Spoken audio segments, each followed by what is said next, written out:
Santo. Amen. Amang banal na makapangyarihan sa lahat. Ikaw ang aming Diyos. Ang dakilang ng manggagana, ang mahabagin sa lahat. Ang may likha ng langit at lupa. Ikaw po ang Diyos ni Abraham, ni Isaac at ni Jacob. Ang Diyos na buhay namin noon, ngayon at magpakailanman. Walang manilihim sa iyo. Lantad kami sa iyo. Alam mo ang aming iniisip, binabalak naman ng puso, alam mo lahat. Bilang mo ang buhangin sa karagatan, bituin sa kalangitan, at ang mukha kami sa liwanag ng sikat ng araw sa katanghaliang kapag. Buhok namin bilang mo lahat.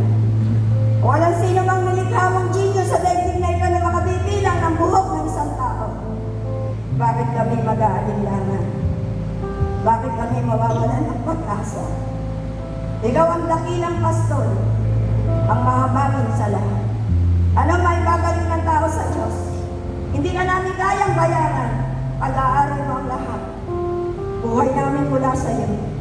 Maaari mo kunin at maaari mo dagdagan ayon sa gusto mo. Tinawag mo kami sa iba't ibang panahon, sa iba't ibang paraan upang maglingkod sa Diyos. Hindi kami maglilingkod na walang pagsubok na pinahintulutan mo dumating sa buhay ng tao. Mayroong sa kasakitan, may sa kahirapan ng buhay, may sa kabuluhan sa tahanan. Kaya hinanap ka namin para ipadama mo walang hanggang pag-ibig mo. At ngayon, nagaganap ang mga fellowship, ang mga gawain upang makarating ang mga buhay mong salita sa bawat tao, sa bawat tahanan. At ipinagbukod mo ang gawain ito sa iba't ibang mga grupo sa loob ng Santa Rita Church. Nang matira ako sa Bulacan, ng unang Paris Priest na si Father Andy Valera, na ngayon isa ng Monsinyo. Salamat. Dito nagsimula ang gawain ng Bulacan. Mula sa Santa Rita, bitin ko hanggang sa Antigay, Bulacan. Dito nagsimula ang gawain na surprise sa Bulacan. Kaya dahil ko kami, nagpupuri at nagpapasalamat sa iyo. Sapagkat pinagkaisa mo ang mga tao, magkaiba-iba man ang mga gawain, subalit iisa ang Diyos na pinaglilingkuran. Kaya salamat sa lahat.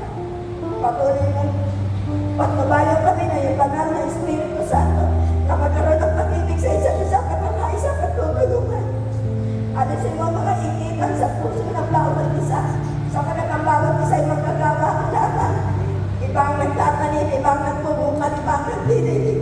Pero ikaw nagpapalago ang Diyos na nagpapalago ng mga gaway. Hindi ang mga trabaho, ang mga tao nagtatrabaho sa ubasan niya. At maraming salamat Ama sa gawain mo, Lord. Nananalig kami sa tagumpayan. Marami kami hirangin ng mga tao pang maglingkod sa ilang tapat. Kaya ang lahat ng pagsapag dalangin namin sa iyo, Ama, sa pangalan ni Jesus, na isa ng ibanal na Espiritu Santo, at sa panalangin ng aming mahal na Birhen Maria. Amen. Sa iisang tinig, Luwalhati sa Ama, sa Anak, at sa Espiritu Santo, kapag sa unang